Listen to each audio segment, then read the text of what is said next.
Some of the most exciting moments of the NBA are when a player throws down a mean dunk. High-flying athletes and strong big men can bring everyone in the arena to their feet when they poster another player. However, sometimes these types of NBA players dunk with so much force that it actually breaks the rim or backboard. So in today's video, we will be taking a look at some of the times when NBA players broke the rim. The first example on our list of an NBA player breaking the rim comes from the 1992-93 season when Shaquille O'Neal was just a rookie. In a game between the Magic and the Nets played in New Jersey, Shaq showed the entire league that he meant business. Even though he was just a rookie and wasn't as big as he was for the majority of his career, O'Neal still had insane strength for a basketball player.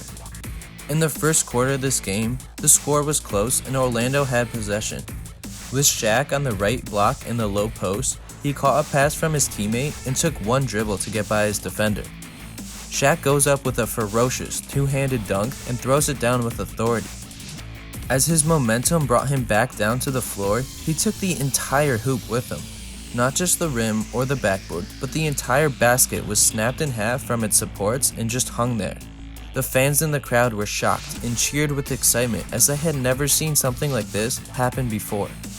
Since the incident occurred, the NBA increased the steel brace strength and stability of the backboard to prevent this from ever happening again. A new rule was also enacted that shattering the backboard would now be considered a technical foul.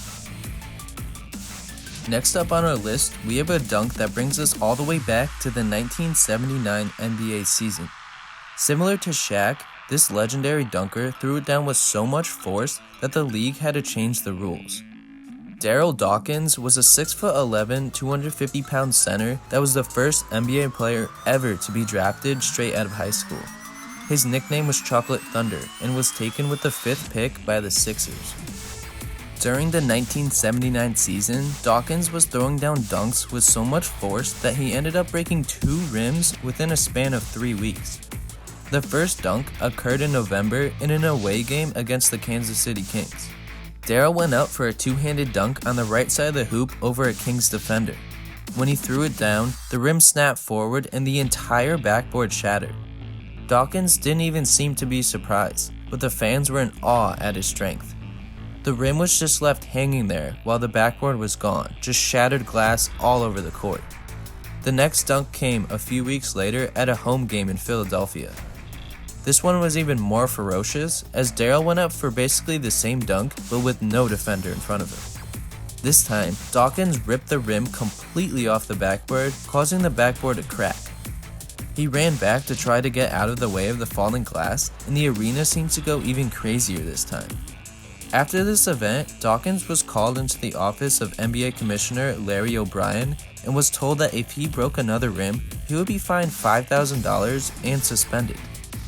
Obviously, it wasn't Darryl's fault that he was playing the game with so much passion that the hoops would break, but it did cause a long pause in the game and was unsafe when the glass came falling down. On the other hand, the NBA was struggling to get more viewers at the time, but these two incidents brought publicity and attention to the league. After this season, the NBA decided it was time to install breakaway rims and shatterproof backboards in every arena. The third player on our list isn't really known as a dunker like the previous two, but was still able to throw down a dunk that broke the rim. It was a regular season game in March 1993 between the Nets and Bulls. Both were playoff teams, but the Michael Jordan-led Bulls were obviously superior, winning 14 more games than the Nets and went on to win the NBA Finals.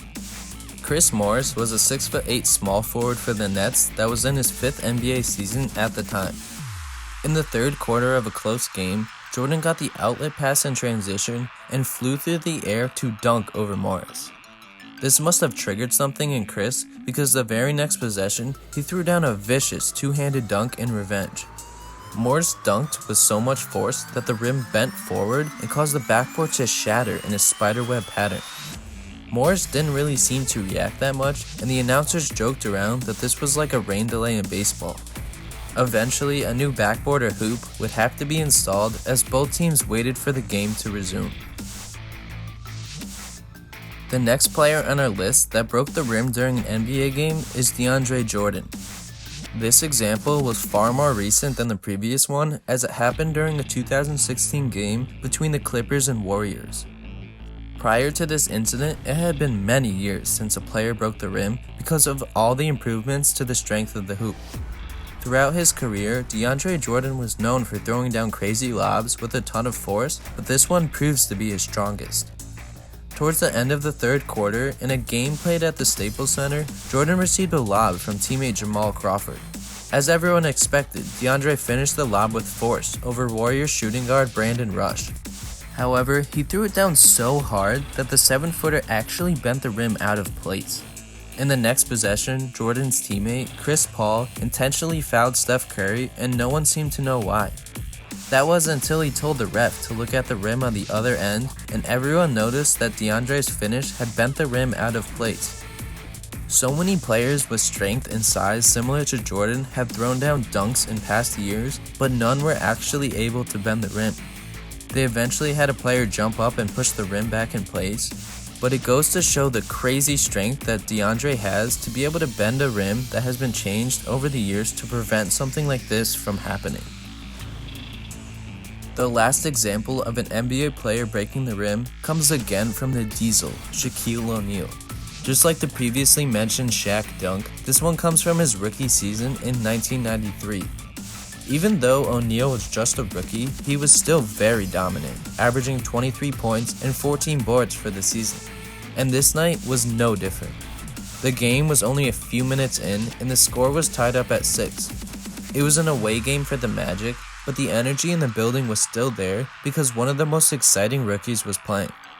After one of Shaq's teammates tossed up a floater that fell off the rim, O'Neal collected the rebound and flushed a putback dunk in. As Shaq is going to land on the court, he is still holding onto the rim, and that's when the entire hoop began to break down. He put too much force onto the rim, which caused the hydraulic system to completely fail, and the hoop slowly started to collapse. The entire arena was cheering in awe, as this was something that had never been done before. The announcers were baffled and raved at how strong Shaq really was. The NBA crew that worked in the arena attempted to fix the hoop, but soon realized it was completely busted. Shortly after, more maintenance workers came out of the tunnel with a brand new basketball hoop to replace the broken one. It definitely took a while for the game to get back underway, and later they even put one broken backboard as a stat for Shaq at the end of the game. If you enjoyed the video, leave a comment down below on what your favorite time was that an NBA player broke a rim or backboard. As always, thank you for watching, and be sure to smash that like button, subscribe, and ring the bell so you never miss out on one of our future uploads.